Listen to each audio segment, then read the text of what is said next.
Lucas, Yeah. I'm excited about this one. It's a Nissan Juke Nismo. Not a standard Juke, but a Juke Nismo. Oh, yeah. It goes from 112 to what, 120 horsepower? Hey, it's actually 122 horsepower. I'm just kidding. It's actually 188 horsepower and 177 on torque. Yeah. But you know what's really interesting about the Nissan Juke that honestly, a lot of people think it looks like a frog, and it does. It looks legitimately like a frog in the front. I haven't thought about that. I just always thought that the light placement was ridiculous. Yeah. But I never put together, oh, it looks like a frog, and now I can't unsee that. Thank you. Yeah. No, so not only does it have a ridiculous Nismo badge on a Nissan Juke, now it looks like a frog with a Nissan badge. Well, let me tell you about the Nissan badging, specifically the Nissan Nismo or Nismo badge, because this is actually a vehicle that Nissan put the Nismo badge on first. So in 2012, Nissan decided that they were going to introduce into the sporty compact era of SUVs because it was all the rave. So Nissan decided to put the Nismo badge for the very first time on anything other than the iconic GT-R or Skyline era of, as most people know, the Nismo badge went on. And so this was actually the first one. It came with a 1.6 liter 4-cylinder engine that produced 188 horsepower, 177 on torque. But this is really unique on the history of the Nissan Juke. The Nissan Juke actually was one of the best all-time favorite bringbacks of the all-wheel drive systems. So prior to really where Nissan made a lot of its heritage and history from racing and rallying is the all-wheel drive system, torque vectoring that the Nissan GT-R R32 had. Well, they actually took that design and they basically made it a new version and they put it on the chassis of the Juke. And so what makes the all-wheel drive torque vectoring system unique on the Juke is that it has the ability to split the torque vectoring 50-50 from front to back. But not only that, it can actually send power specifically to the left or the right of the vehicle, depending on which tire has more grip than the other. Yeah. Now, in 2012, 2013, this is actually, it was like technology that everyone was like, wait a minute, this is high level tech. So all that in a commuter crossover. Yeah, they got 30 miles per gallon with a turbo. So, I mean, yes, it's a little crazy and it looks very, very interesting. Yeah. Amongst like the middle console was actually styled after a crotch rocket. Like I'm not even kidding you. So the brochure said inspired by a crotch rocket design where you actually sit.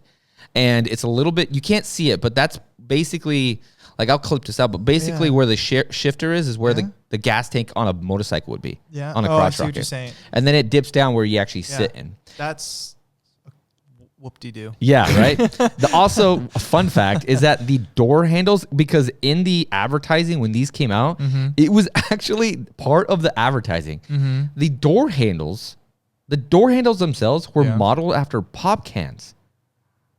Yeah. Okay. They, Wait, on the interior? like on the interior, they were modeled after opening up a pop can, like a Coca-Cola can. Oh, I see what you're saying. Yeah, I see what you're saying in there. It was like some weird designs, but I think overall, some of the characteristics that the Nissan Juke had was the Nissan-inspired steering wheel. Oh, is that an Alcantara? Alcantara. Alcantara. Yeah. So you can make it sure you get maximum grip in the apex. In the apex of your turn. Yeah, I mean, you got torque vectoring 50-50. This actually... Imagine taking us to a track day, dude. Well, it's a Nismo. Dude, yeah, you get walked by everybody on the track. Dude, we should just rip out the motor and just put it like an RB26 in there and just make it the ultimate sleeper, dude. Well, you know what? Fun fact, Lucas. Okay, fun Nissan fact. actually did that. They did. They did. And it was called the Juke Nismo R, all-wheel drive with a joking. GT-R engine. I was joking. No, I'm dead serious. Look it up. It's sick. And not only is it sick, it looks amazing. And everybody wanted this car to actually go into production. I guarantee you no one wanted that. No, dude. Actually, everyone? No one. No, there was a lot of people that wanted the Juke R to actually exist. But Nissan, R. Yeah, I'm dead serious. But Nissan didn't make it. Instead, they came out with what they called the Nissan Juke Nismo RS. 5-speed manual transmission. Made it front-wheel drive.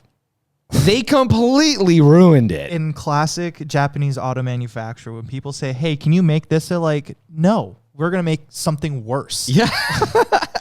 And so, long behold, other than that, in 2012, we got the first Nismo badging on other than a Nissan Skyline GT-R. The other fun fact about this is that other than sharing some of the history of the all-wheel drive that Nissan co-developed on the R32 chassis into this, the biggest, probably the biggest talk point about these cars is the seats.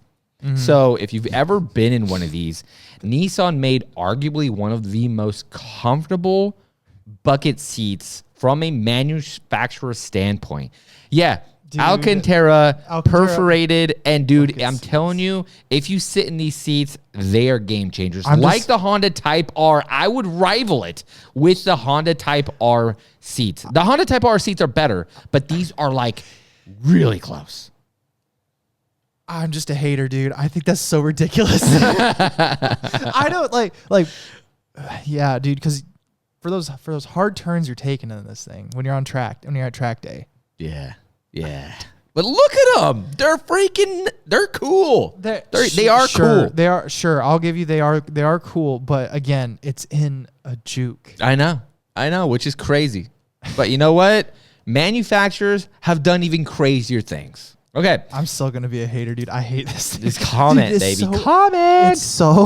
No. Well, hold on. Look at. Comment down below if you like the Nissan Juke or you absolutely hate it. I hate it. Yep. I hate it so much. It's so stupid.